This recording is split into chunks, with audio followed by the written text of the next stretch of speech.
In this movie, we'll look at the properties palette. Properties are always available for any element that you create or select in a Revit project. Properties are very context sensitive, so depending on what you're doing, you're going to see very different things on the properties palette. So I'd like to look at a few different scenarios with you here. In a file called condo unit, and it's included with the exercise files, but you could follow along in any Revit project. There are two contexts under which you'll see the properties palette. One is when you're creating objects, and another is when you select something that already exists. So for example, if I came up here to the Architecture tab and click on the Wall tool, what you'll see is in addition to all the context-sensitive stuff that we covered in the previous movie about the Ribbon tab and the Options bar, if we look over here on the Properties palette, you will see various properties that are specific to the wall that I'm about to create. So at the very top, we have the Type selector, and you can see that this particular one is defaulting to a generic 8-inch wall, but if I open that up, it's a rather long list, and I could choose from many different kinds of walls that I could draw. Beneath that, I've got location line and what level I want to draw it on and the height and so forth.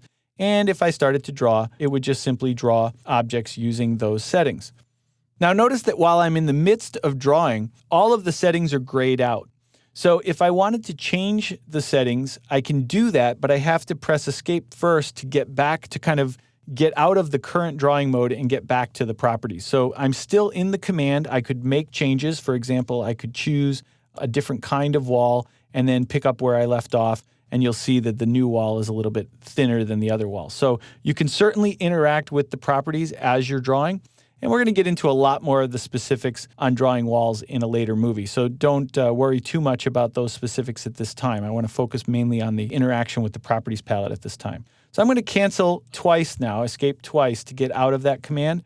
And I'm actually going to focus my attention now on some of the objects that are already here in the model. For example, here at the exterior wall, if I click on that, with it selected, in addition to our Modify tab that we saw before, if we look at our Properties palette now, you're going to see much of the same stuff that we just saw when we were creating a new wall. Here at the Type selector, we've got the same choices, and I could open this list up, and I could actually even choose a completely different type of wall if I wanted to, like an exterior insulation finish system wall.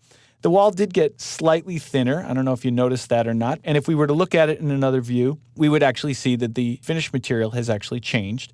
We could change the location line of the wall or the heights or constraints of the wall. Any of those settings we could change directly on the Properties palette. But let's do one that's a little bit more evident. For example, I'm going to scroll down here and I'm going to double click on the south elevation to open that view up and zoom in just a touch. And I'm going to select this window right here. Now, if we look at the Properties palette, it tells me that this is a double casement window and it's on level 1 with a sill height of 3 feet. Now, if I click right there, I can actually change that height directly here in the Properties palette. So it's just another example of making that kind of a modification. So if I put in 2 here and I press Enter, it doesn't appear like anything is actually taking place. Well, you have to actually apply the change. Revit allows you to make multiple changes on the Properties palette and then apply them all in one step. So you can do that in one of 2 ways. You can use this Apply button down here and click it, and you'll see that will actually apply the change and move the window. Or, suppose I wanted to change my mind and go back to 3 feet, I can simply move my mouse away from the palette. And programmers like to call this shifting focus. So if we shift our focus away from the Properties palette, that will automatically apply the change. Okay, so those are the 2 ways that we can apply one or more changes. The next part of the palette I want to point out to you is this little small drop down right here. Currently it says Windows with a quantity of 1. So Windows is the category of the object we have selected, Windows in this case, and I have 1 item selected. Now, we're going to talk about selection in an upcoming movie, but for right now, I'll just show you that if you use your Control key, and I'm going to come over here and use the Control key and select this second window, this bay window here, you can select an additional object, more than 1 object at a time. And what we'll see here is it still says Windows because both of those items share the same category, but now it says quantity 2. I have 2 windows selected. Now, up here on the Type selector, we see something a little different. It says multiple families selected. And that's because at the moment, the 2 objects I have selected are 2 different families. Now, we talked about the differences between category, family, and type in a previous movie. So if you'd like to, you could go back and review that now. But we've got two separate families selected here. And you want to be a little careful about this because if I changed it like to something dramatically different, 16 by 24 fixed window, you will see that that has a pretty dramatic impact on both of those windows. May or may not be the most architecturally exciting change to make, so perhaps I might want to undo that. I'm going to use my undo icon right here, or you can press Control-Z on your keyboard. Now I'm going to return to the level 1 floor plan and look at a few other examples of that concept that I just talked about. So again, here's a plumbing fixture family. I select it. It says plumbing fixtures here. It says plumbing fixtures here, and the quantity is 1. I can hold down my control key, select the second one, and again, I get multiple families because clearly a toilet and a bathtub are different from one another, so they are two different families, even though they share the same plumbing fixture category.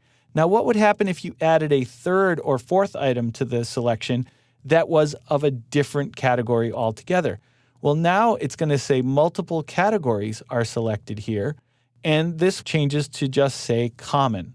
Now, what's interesting about this is you'll notice this is a drop-down menu. So you can actually open that up, and in addition to common with a quantity of 3, you'll see that that selection actually contains 2 plumbing fixtures and 1 wall. Now, it also says floor plan level 1 down there. So you will always have the current view listed at the bottom of that list because the view itself, the floor plan in this case, also has properties. So by choosing an item here off the list, I could edit the walls properties and change the kind of wall, make that a generic wall. I could choose the plumbing fixture properties, change something about those, or I could go to the floor plans properties and change something about the floor plan itself. Maybe I want to change the scale of the floor plan or the level of detail that it displays. So the properties is a multifaceted interface item that has many, many settings that we can interact with. And the key to using it successfully is to pay close attention to these subtle little nuances in its behavior. So in some cases, when you make a multiple selection, like perhaps I select this interior wall and then maybe this wall that we drew a few moments ago, what you'll see is that up here, it still says that we've got basic walls. There's more than one type selected. In addition, some of these properties over here look a little bizarre, like particularly the top constraint here.